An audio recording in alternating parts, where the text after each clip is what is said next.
Assalamualaikum warahmatullahi wabarakatuh. Perkenalkan, nama saya Nurul Fitri Septiadi dari RA3 Manajemen Fakultas Ekonomi dan Bisnis.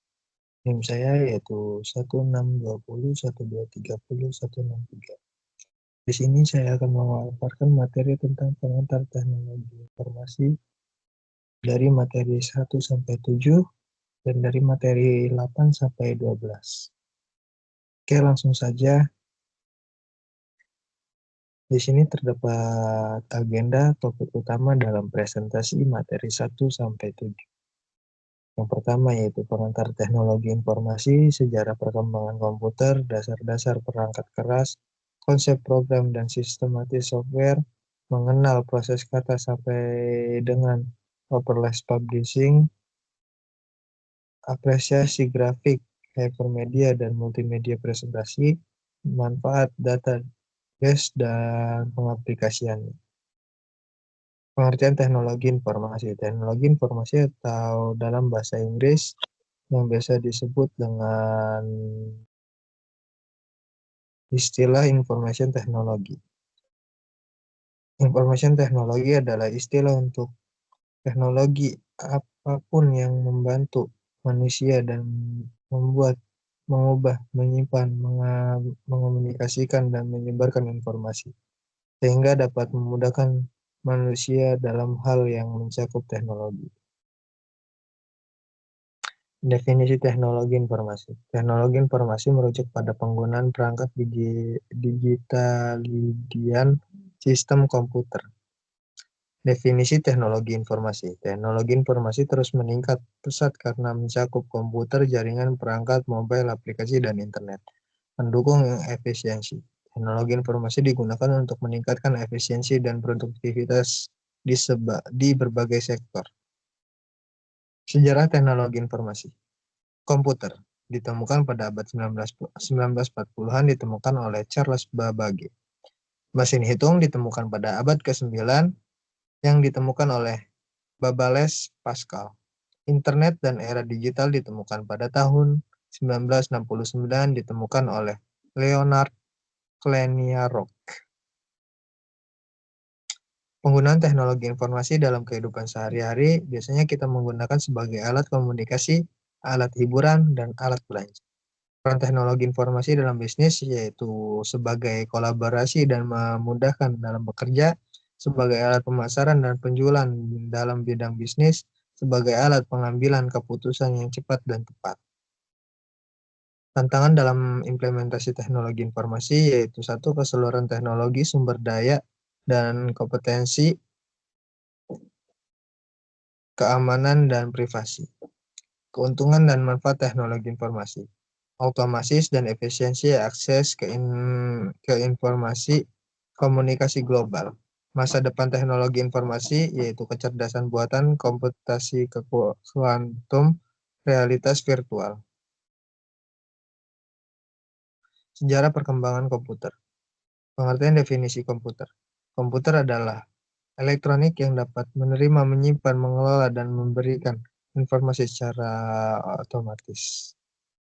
Di sini terdapat komputer analog, sebuah di mana komputer ini beroperasi berdasarkan kontinuitas nilai-nilai menggunakan sirkuit analog untuk mewakili data. Dan di sini juga terdapat komputer mekanik, komputer yang menggunakan perpindahan fisika atau mesin untuk melakukan perhitungan. Di sini terdapat generasi komputer pertama, yaitu komputer tabung vakum, programmable, fetch, dan UniFetch One.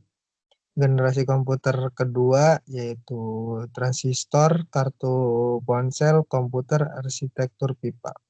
Generasi komputer ketiga yaitu sirkuit terpadu, PC, dan personal komputer. Sistem operasi, GUI, dan MOS. Generasi komputer keempat yaitu perkembangan jaringan, teknologi bergerak, computing yang lebih cepat. Dasar-dasar perangkat keras yaitu dasar-dasar perangkat keras. Dan lain-lain. Alat-alat input atau output. Di sini terdapat mouse, printer, keyboard, globe, dan komputer tabung. Alat penyimpan yaitu HRD, drive atau HDD. Yang kedua yaitu solid state drive atau yang biasa disebut SSD. Yang ketiga yaitu flash drive. Sistem komputer yaitu komponen, sistem operasi, dan perkembangan. Konsep program dan sistem software. Tujuan konsep program dan sistem perangkat lunak yaitu bertujuan untuk memahami struktur, fungsi, dan perihal perangkat lunak serta memastikan bahwa program yang dibangun dapat memenuhi kebutuhan pengguna dan efisiensi dan kualitas tinggi. Definisi konsep program dan sistem perangkat lunak. Biasanya bertujuan pada standar dan prinsip dan teknik yang digunakan dalam merancang, mengembangkan, dan memelihara perangkat lunak. Elemen-elemen konsep program dan sistem perangkat. Sistem perangkat lunak memiliki elemen-elemen seperti analisis tubuh, desain arsitektur, pengkodean pengujian, pemeliharaan, dan dokumentasi. Metode pengembangan program dan sistem perangkat lunak. Waterfall metode mengikuti alur linear dan terstruktur. Agile metode yang adaptif dan kolaboratif. DevOps metode yang mengembangkan penggambaran dan operasi. Tantangan dalam mengimplementasikan konsep program dan sistem program perangkat lunak. Kompleksitas, perubahan kebutuhan, kualitas, dan keamanan.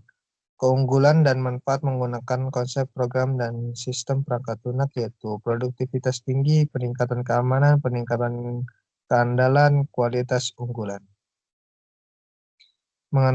Mengenal proses kata sampai dengan paperless publishing. Lebih dari sekedar mengetik, proses ketika melibatkan pengelolaan, penyuntingan, dan penyelesaian untuk hasil terbaik. Alat kerja dan fitur Word yang mempermudahkan dalam pengelolaan kata, yaitu fitur kolaborasi, spelling dan grammar check, tools penyuntingan PDF, Word, Arts, dan media. Sejarah desktop publishing. Pada tahun 1980-an, desain grafik komputer dan desktop publishing muncul di Eropa sebagai alat alternatif proses produktif offset printing. Pada tahun 90-an, desktop publishing menjadi layak untuk diakses terutama setelah pemakai komputer pribadi. Sekarang banyak perusahaan yang menggunakan perangkat lunak seperti Adobe InDesign, Quark Express, dan Microsoft Publisher untuk memproduksi materi cetak yang rapi dan profesional. Spardesk sebagai alat pengolahan data, sebagai alat untuk melaporkan keuangan, sebagai alat untuk perancangan kegiatan dan pertumbuhan di bidang olahraga, sebagai media untuk mempersiapkan suatu perancangan proyek. Software statistik, SPS, alat untuk pemrosesan data statistik dan analisis. Microsoft Excel untuk membantu grafik dan data tabel serta melakukan pengelolaan data sederhana. SAS untuk pemrosesan data analisis dan statistik pada skala besar. Statistik dan data analisis, statistik deskriptif, ujian hipotesis, analisis varians atau biasa disebut ANOVA. Virtualisasi ilmiah, astronomis yang memberikan gambaran benda-benda langit dan sulit terlihat. Kedokteran yang menggunakan visualisasi tentang penyakit dan diagnosa yang sangat sulit dianalisis. Genetik visual tentang bagaimana dana bekerja dan bagaimana mutasi mempengaruhi pola pewaris. Itulah alat-alat yang dipergunakan pada visualisasi ilmiah. Perhitungan resiko dalam paperless publishing. Keamanan sistem, memastikan keamanan informasi dan menghasilkan karya publik. Rendahnya biaya produksi, menekan biaya dan menggunakan kertas dan tinta pada percetakan. Keuntungan lingkungan yaitu membantu memperkecil dampak negatif terhadap lingkungan penggunaan kertas dan pencetakan yang berlebihan. Pengertian grafik, hypermedia dan presentasi aktif. Tingkat efisientif visualisasi data. Hypermedia dalam presentasi yaitu pengertian hypermedia, interaktif, engagement. Pengertian multimedia dalam presentasi yaitu kompleksitas, informasi, interaksi, audiens, kreativitas, ekspresi. Penerapan grafik hypermedia dan multimedia. Grafik guna grafik yaitu untuk menyajikan data statistik atau menyederhanakan konsep kompleks dan gambar. Hypermedia yaitu berikan pengalaman interaktif kepada audiens dengan menggunakan hypermedia untuk menavigasikan presentasi. Multimedia yaitu gabungkan teks, gambar, suara, dan video untuk menyampaikan informasi. Manfaat database, pengertian database.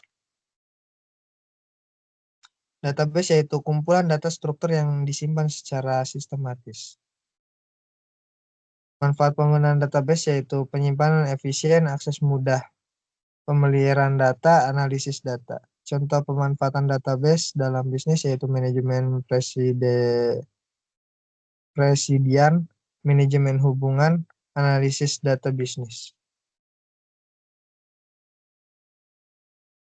Masa depan pembelajaran.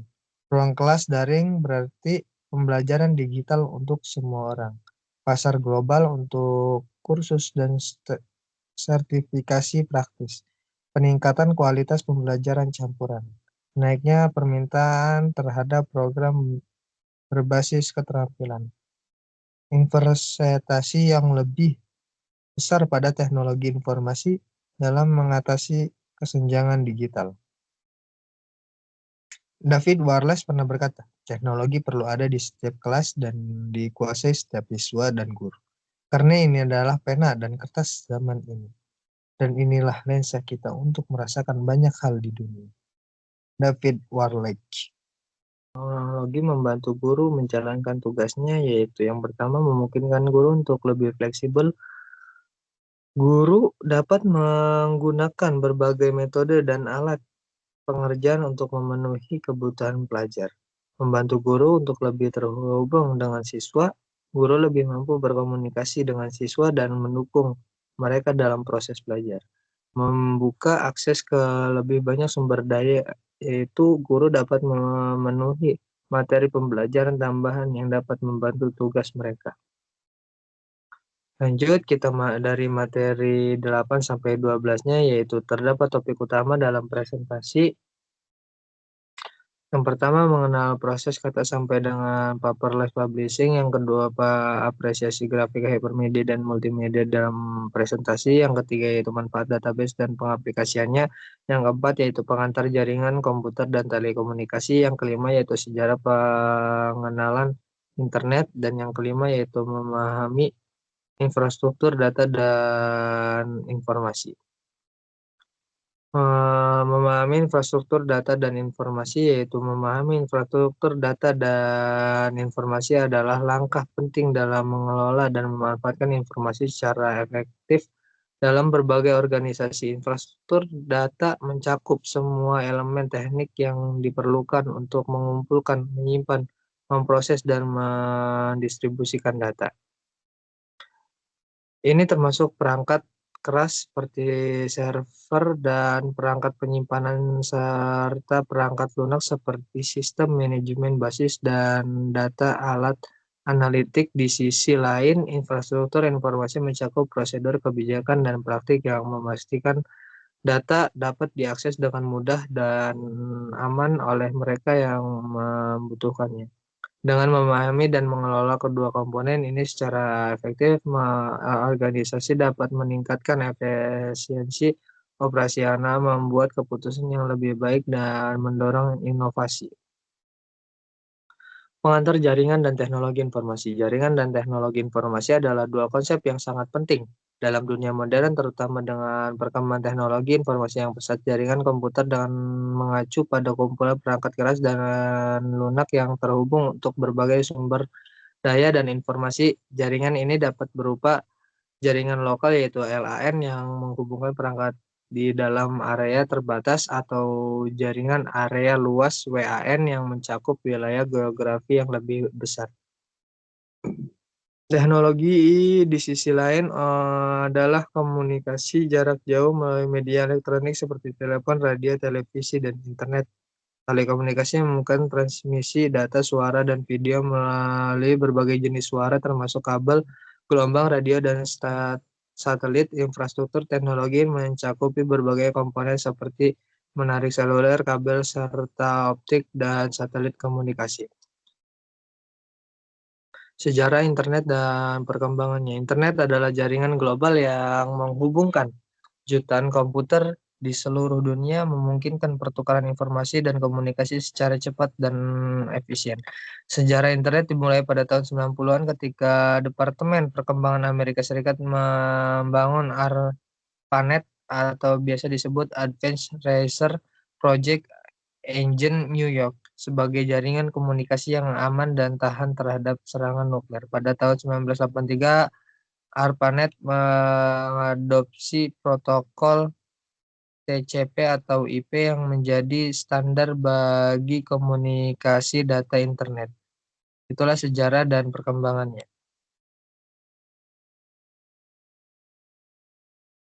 Perkembangan signifikan terjadi pada tahun 90-an, dapat munculnya World Wide Web atau biasa disebut dengan WWW yang diciptakan oleh Tim Berners-Lee. WWW kemungkinan penggunaan untuk mengakses berbagai informasi melalui hypermedia dan menjadi dasar apa yang kita kenal sebagai internet modern pada tahun 1991. Berners-Lee meluncurkan sistem web pertama dan memperkenalkan web.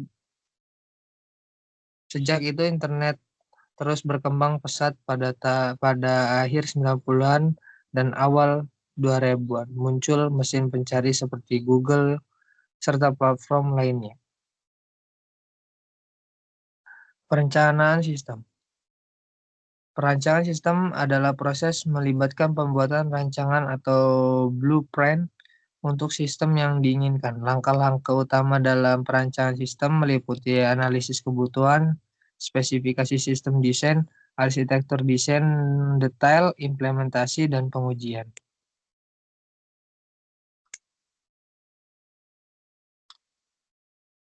Di sini juga terdapat 6, yaitu analisis kebutuhan, spesifikasi sistem, desain arsitektur, desain detail, implementasi, pengujian.